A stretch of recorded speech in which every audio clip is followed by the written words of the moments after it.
Hello world, Mr. Girly Micro here again. Today's podcast is the start of a saga that you'll hear more about as the recordings go on. This is the saga of what happens when a nerdy scientist gets excited about a vague Lord of the Rings reference and confuses a tropical paradise with a slightly less paradisical, if that's even a word, place in Africa. Now remember, all opinions of this blog are our own. This blog post was first released on the 30th of October 2020 and is entitled "A Week with Antimicrobial Resistance on My Mind." This one gets a little bit technical in places. Bear with me. The next one, I promise, will be less so. Pinky swear. This month has been a pretty big one for me. Last week, a clinical trial I'm involved with kicked off in Mali. 10% of Malian children die before their 5th birthday, and this trial aims to reduce the level of infant mortality. The study is called the Lacana trial and aims to recruit 100,000 infants born in Mali over the next 3 years. In a separate post at some point, I'll tell you the Mali, not Bali story, but I'll need a double G and T in front of me first. Or, if you're impatient and don't want to wait for us to have a drink together, you can go to the Girly Micro YouTube channel and see it in all its glory. At this point, you're probably thinking, what on earth does this have to do with antimicrobial resistance or AMR? The thing is, to save lives, we're giving antibiotics to every child, although some will get a placebo. Nothing special about that, you might be saying. We give antibiotics to children all the time. This is different because we aren't treating symptoms of a known infection. We're giving antibiotics in order to reduce infection risk or inflammatory response in an asymptomatic, i.e., symptom-free, child under 1. The antibiotic we're giving is a drug called azithromycin, and it's from a class of antibiotics called the macrolides. Listen to my podcast called A Starter for 10 on Antimicrobials to give you a bit more information. The Lacana study follows on from the Mordor study, the best study name in the world, in my personal opinion, which gave 2 doses of azithromycin or placebo to more than 190,000 children born in Malawi, Niger, and Tanzania.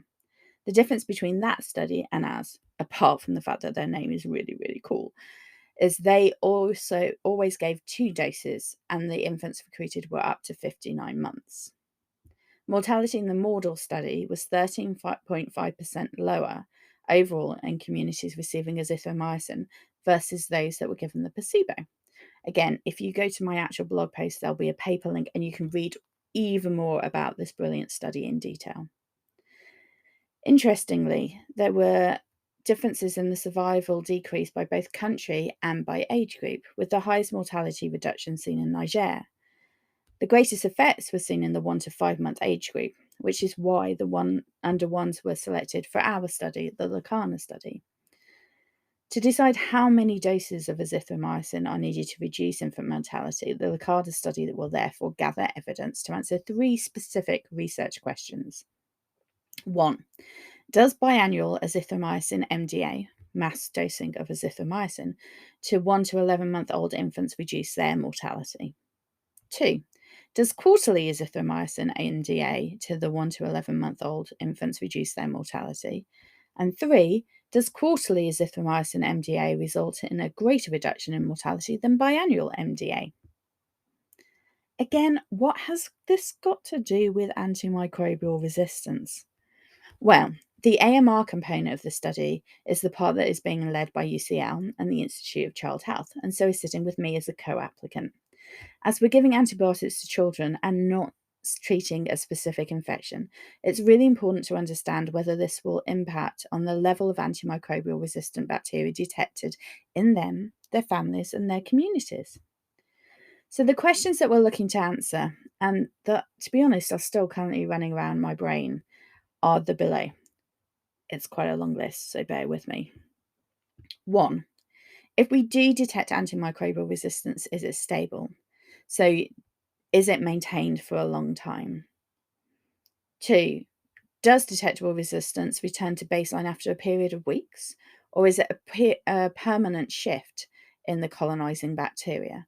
So, i.e., it is stable and it's going to affect these kids for kind of years.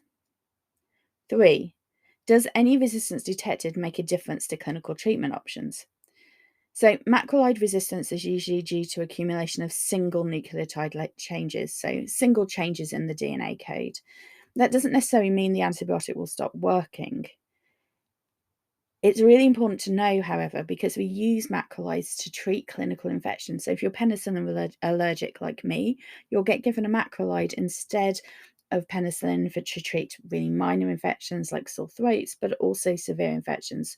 So it's really important to understand if it's going to make a difference if resistance occurs to our treatment options. Next, is resistance detected only in the macrolide class of antibiotics, or does it lead to selective pressure that causes other forms of resistance change?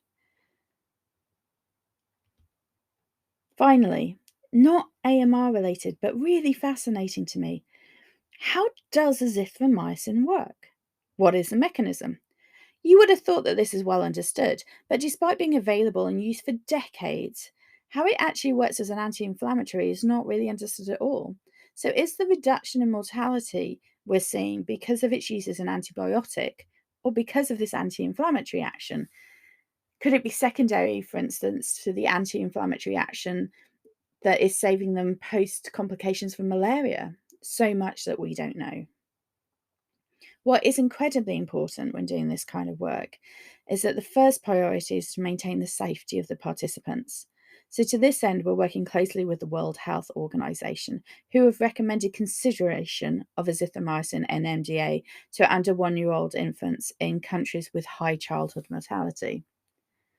Reducing infant mortality is so important, not just to survival of the individual, but to the quality of life and prosperity within these communities. These kinds of studies also really need to be aware of their legacy, however. We're incredibly keen to build laboratory capacity and infrastructure, and not just in terms of equipment, but also in terms of skills and skill infrastructure that will last way beyond the term of the study. It's early days, and we won't have the results from the AMR section for at least a year, but I mostly wanted to record that this work is going on and the questions I have at the start. I also have some questions about balancing clinical outcomes, which are pretty philosophical in my mind right now. If we see development of AMR, especially if it's non stable but mortality is decreasing, where is the balance between those two things?